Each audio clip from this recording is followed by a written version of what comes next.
International layover. Is 40 minutes enough? Is a 40-minute layover enough time for an international connection? The short answer is almost certainly no. Think of it this way. 40 minutes is barely enough time to deplane and find the nearest bathroom, let alone clear the necessary international hurdles. Here's the reality check. For any international connection, even those booked on a single ticket, you typically have to clear passport control, immigration, maybe go through an extra security re-screening, and often travel a significant distance between massive international terminals. The recommended minimum connection time at major hubs like Paris Charles de Gaulle or London Heathrow is often between 70 and 90 minutes for international to international transfers, and sometimes even more.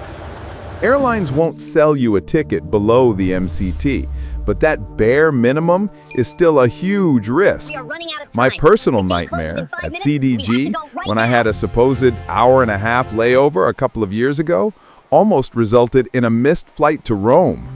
That extra 50 minutes beyond your 40-minute window was eaten up by endless passport control lines and a frantic terminal transfer.